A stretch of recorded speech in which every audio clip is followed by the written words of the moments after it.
कलयुग कैसा होगा इस युग के अंत का समय। जाने धर्म ग्रंथों के अनुसार कलयुग को लेकर तमाम तरह की बातें होती रहती है। ऐसे में इसे लेकर हर कोई चिंतित ही दिखाई पड़ता है कि आने वाला समय कैसे होगा। ऐसे में आज हम आपको कलयुग से जुड़ी उन खास रोचक बातों को बताएंगे जो अनेक धर्म ग्रंथों में लिखी गई है। पुराण में कलयुग के बारे में बहुत कुछ बताया गया है। वहीं अभी कलयुग चल रहा है और द्वापर युग के समाप्ति के बाद कुल 5000 वर्ष बीते हैं। अधर्म फैलना शुरू हो गया है। ऐसे में अब इंसानों ने एक दूसरे पर भरोसा करना बंद कर दिया है। धर्म ग्रंथों के अनुसार कलयुग में ऐसा समय भी आएगा जब इंसान की उम्र बहुत कम रह जाएगी, युवावस्था समाप्त हो जाएगी। आने वाले समय में 20 की उम्र में ही बुढ़ापा आ जाएगा। ग्रंथों में इस सृष्टि के आरंभ से अंत तक के काल को 4 युगों यानी सतयुग, त्रेता युग, द्वापर युग व कलयुग में बांटा गया है। कलयुग के अंत समय को लेकर अनेक धर्म ग्रंथों में कई रोचक बातें लिखी गई है। आइए जानते हैं इस युग से जुड़ी कुछ ऐसी बातों को। कलयुग 4,32,000 वर्ष तक रहेगा। कलयुग में 16 वर्ष की आयु में ही लोग के बाल पक जाएंगे और वह 20 की आयु में ही वृद्ध हो जाएंगे, युवावस्था समाप्त हो जाएगी। यह बात सच भी प्रतीत होती है क्योंकि प्राचीन काल में इंसानों की औसत उम्र करीब 100 वर्ष ही रहती थी, लेकिन आज के समय में इंसानों की आयु बहुत कम रह गई है।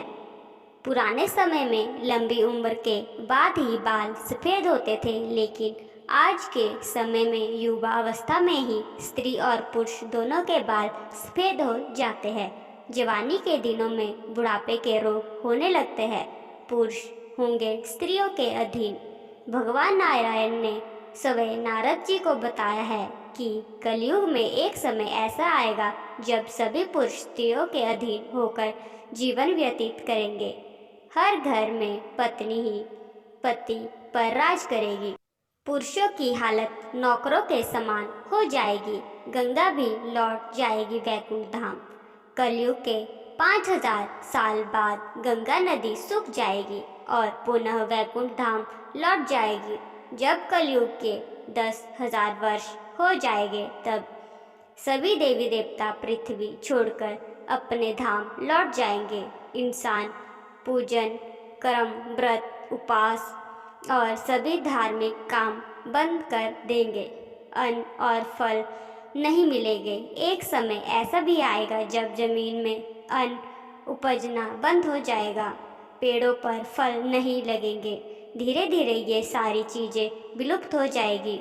गाय दूध देना बंद कर देगी। समय हिंसक हो जाएगा। कलयुग में समय हिंसक हो जाएगा। जो लोग बलवान होंगे उनका ही राज चलेगा। मानवता नष्ट हो जाएगी, रिश्ते खत्म हो जाएंगे, एक भाई दूसरे भाई का ही शत्रु हो जाएगा।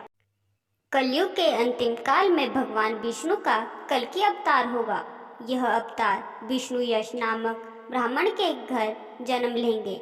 भगवान कल्कि सभी अधर्मियों का नाश करेंगे। भगवान कल्कि केवल 3 लोकों में पृथ्वी के समस्त अधर्मियों का नाश करेंगे और बहुत सालों तक विश्व पर शासन का धर्म की स्थापना करेंगे।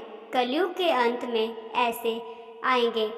प्रलय कलयुग में अंत समय में बहुत मोटी धारा से लगातार वर्षा होगी, जिससे चारों ओर पानी ही पानी हो जाएगा। समस्त पृथ्वी पर जल ही जल होगा। प्राणियों का अंत हो जाएगा। इसके बाद 1,70,000 वर्षों का समधिकाल एक युग के अंत और दूसरे युग के प्रारंभ के बीच के समय को समधिकाल कहते हैं। समधिकाल के अंतिम चरण में एक साथ 12 सूर्य उदय होंगे और उनके तेज से पृथ्वी सूख जाएगी और पुनः सतयुग का प्रारंभ होगा।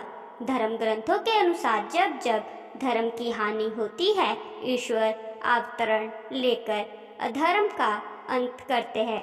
हिंदू धर्म में इस संदेश के साथ अलग अलग युगों में जगत को दुख और भय से मुक्त करने वाले ईश्वर के कई अवतारों के पौराणिक प्रसंग हैं। दरअसल इनमें सच्चाई और अच्छे कर्मों को अपनाने के भी कई सबक हैं। साथ ही इनके जरिए युग के बदलाव के साथ प्राणियों के कर्म, विचार व व्यवहार में अधर्म और पापियों में बढ़ने के भी संदेश दिए गए हैं। आपको हमारी कहानी कैसी लगी ज़रूर बताएं और लाइक और सब्सक्राइब करना ना भूलें। धन्यवाद।